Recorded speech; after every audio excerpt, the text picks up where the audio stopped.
welcome to my channel. My name is Laura Pantin of Learning Bilingually. And in today's video, I'm going to talk about writing in Spanish in the upper elementary grades, 3rd through 5th grade. Being knowledgeable about the stages of writing, las etapas de la escritura, is still very important in our upper elementary grade classrooms. If we're thinking about dual language classrooms specifically, it's really important for us as the teachers to understand where each of our students are in terms of their development with writing in Spanish.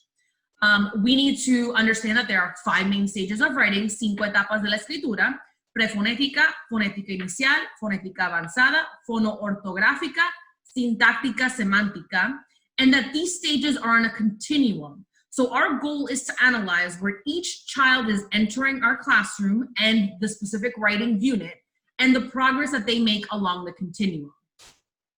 Initially, it's a great idea to assess where your students are coming into each writing unit. So it's important to assess the student's strengths and the areas in which the student is a little bit weaker in terms of their writing. And we would do this with an initial evaluation or una evaluación inicial, so that you can analyze and take notes on what areas specific to each student they are excelling at and what areas they need more help on, so that then we can successfully help develop those targeted skills for those students. So first, understanding the writing process is crucial for our upper elementary dual language learners. It's crucial for students to be able to navigate the flow of the writing process so that they can produce quality pieces and understand on some level the various steps that a writer takes and goes through when creating a piece. It's also essential that the mini lessons we conduct and tasks we assign are infused with many writing opportunities for our students.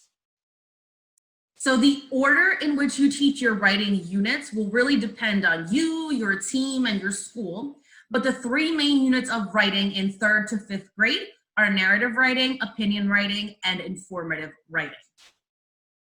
So to be able to have students engage actively in the writing process, we implement the writer's workshop or writing workshop. There are 4 main components of the writer's workshop.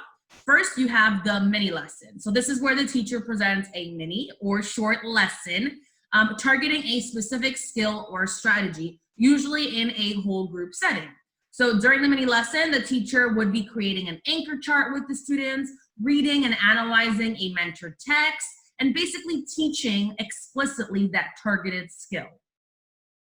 So for example, if you are doing your unit on opinion writing, one of those many lessons will be how to write an engaging hook for your readers, or cómo escribir un enganche para enganchar o atraer al lector a tu escritura. Second, you have the modeling component of the writer's workshop. This is where the teacher will model the skill by actually using the skill in front of the students. For example, if you're teaching about indenting a paragraph, then the teacher will actually model writing a paragraph and showing how and when she needs to indent. Teachers should be thinking out loud and discussing along with the students. During the modeling, there is student input, and they are along with you analyzing the piece and discussing why the specific skill is important in terms of creating the writing piece altogether. Third, you have the independent practice component of the writer's workshop. This is where students are encouraged to put to practice the skill or strategy that you just taught and modeled. This can look several ways. First, the teacher can give students a sample essay or a sample text to analyze and practice the skill on it. And second, the teacher can have students practice on their own writing piece and implement the new skill taught. The teacher's role during this component is to really walk around and assist as needed. And also the teacher can be pulling small groups or conferencing with individual students as needed. So in my own 4th grade dual language classroom, I really liked having a sample text that all the students received a copy of, and that they were able to implement and apply the skill taught in the mini lesson to the sample essay, and really analyze what that looks like, and then move to their own independent writing piece. Fourth, you have the sharing component of the writer's workshop. This is where you close out your writing time by having students share what they're working on, how they applied the skill or strategy from today into their writing, or what they hope to do in the future in their writing pieces. This can be done whole group or by having students share in small groups or pairs. So remember that writing should really be connected to reading in the upper elementary grade classroom. And a lot of the writing that we're doing now in the upper grades is text-based writing or writing based off sources. So mini lessons on note-taking, main idea and key details, summarizing, vocabulary, and more will actually be tied to both your writing and reading instruction. So there are many important aspects of your writing time in a dual language intermediate class. It's important for us as educators to think about our lesson and what we're teaching and make sure we ourselves are clear about the key vocabulary words in Spanish that will be necessary for students to be successful when learning about and applying the skill.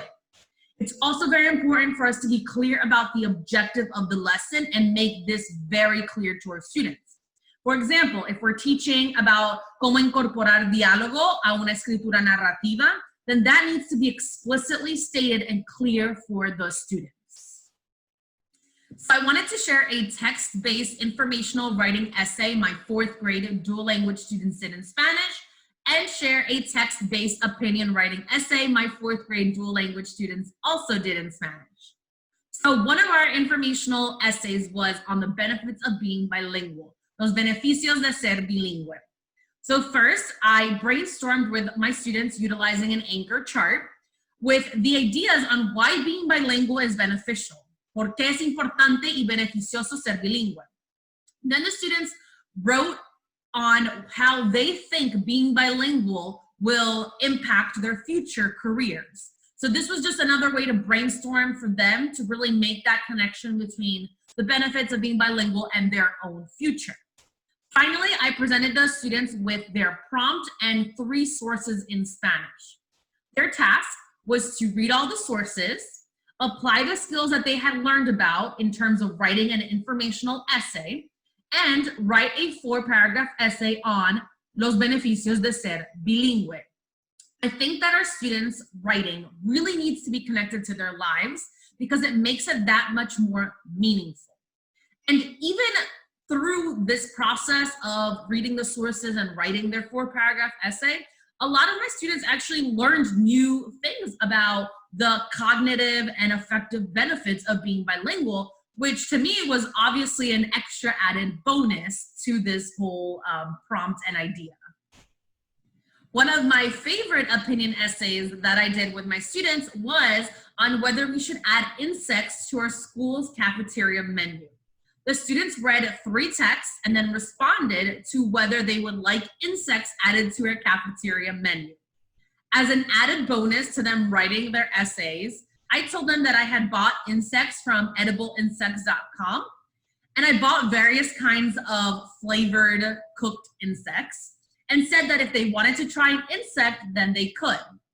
It was actually really awesome seeing their reactions and some who did try it and had written that they should include them in the menu, and then said that by trying the insects, their opinion was kind of validated in some ways because it tasted fine and normal. I think that having students really write a piece and read about information about other countries that eat insects, and that's normal in other countries, and then think about their own lives in their own school and make kind of a connection and form an opinion, really was exciting and fun and engaging for them and for me. The essays they wrote were just amazing. Were really, really well put together essays. Now, with these 2 examples that I shared, obviously these 2 examples were essays that they wrote at the end of the unit in terms of we had already taught the mini lessons and the students had already gained the skills and practiced the skills through a guided essay that we did during the actual teaching of the mini lessons. And then they were just practicing writing essays, but with prompts that really they could connect to their own lives. So as a dual language teacher, I'm constantly thinking about how to make sure all my students understand and have access to the material and concepts. So for example, for writing time, I do have Spanish-English dictionaries and these tools available for all my students who feel like it would be a benefit and help them to utilize these tools.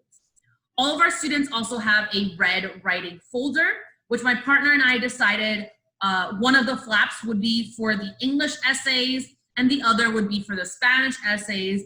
And the middle prongs is where they could put all their mini lesson notes and activities, which even if their notes for something was in English, for example, they could still obviously use that information for their Spanish writing because we're bridging and we are making sure that they are making connections between the lesson they had in English, for example, and the next day that they'll have me in Spanish and vice versa.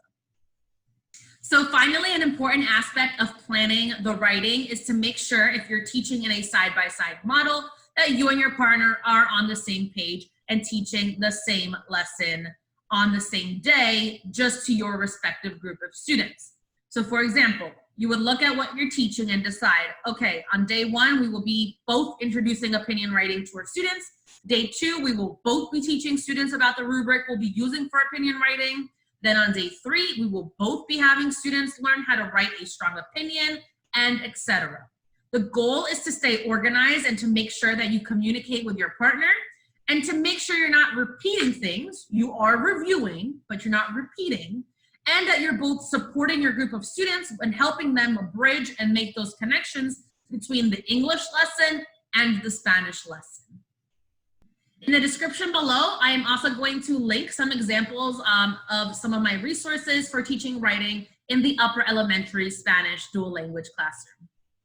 Thank you so much for watching this video. I hope you found it helpful and useful in any way.